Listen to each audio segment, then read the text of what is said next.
6 महीने पहले कालू बाबा, जो गौरी को काबू करके गांव से चले गए थे, वो एक दिन पहाड़ों के बीच झरने के नीचे गहरे ध्यान में बैठे थे। तभी उन्होंने देखा 80 साल पहले का दृश्य। थुंग थुंग एक ढोल किया था, सड़क किनारे ढोलक बजाकर अपना पेट पालता। कभी कभी शादी ब्याह में भी लोगों को खुश करता, लेकिन एक शादी में उसका मजाक उड़ाया गया, उसकी बेइज्जती हुई और उसे भूखा ही भगा दिया गया। भूख और अपमान से जलता हुआ वो ढोलक बजाते बजाते जमीन पर गिर पड़ा और वहीं उसकी आखिरी सांस टूटी। मरते वक्त उसने श्राप दिया, जिन लोगों ने मेरा मजाक उड़ाया, मुझे भूखा रखा, उनका साथ ही साथ उनकी आने वाली पीढ़ी भी चैन से नहीं जी पाएगी। मेरी ढोलक की गूंज उनकी मौत बनेगी, उनकी बर्बादी बनेगी। और उसी पल से उसकी आत्मा ढोलक में कैद हो गई।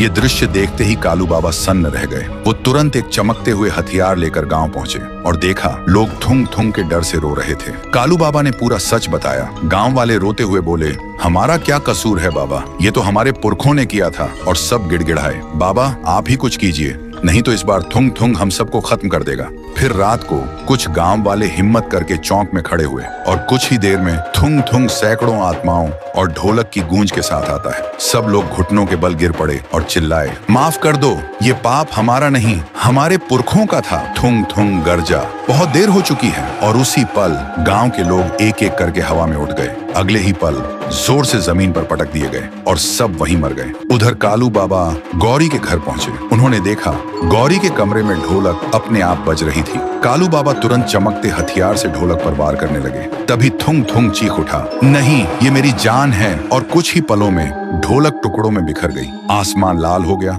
और उसी वक्त गौरी और रघु थुंग थुंग के श्राप से आजाद हो गए। लेकिन गौरी की हथेलियों पर अब भी ढोलक का निशान बना हुआ था। सुबह कालू बाबा गांव के बीच एक पवित्र अग्नि जलाते हैं। पूरा गांव वहां मौजूद होता है। कालू गौरी से कहते हैं, गौरी ध्यान से सुनो, तुम्हारे हाथ पर जो ये ढोलक का निशान है, वो सिर्फ इस पवित्र अग्नि में हाथ डालने से ही मिट सकता है। तभी थुंग थुंग का श्राप पूरी तरह खत्म होगा। रघु चिल्लाया, दीदी मत करो, तुम्हारा हाथ जल जाएगा। पर गौरी बोली, चाहे कुछ भी हो, मुझे करना ही होगा। और उसने अपना हाथ अग्नि में डाल दिया। सबकी सांसें थम गईं।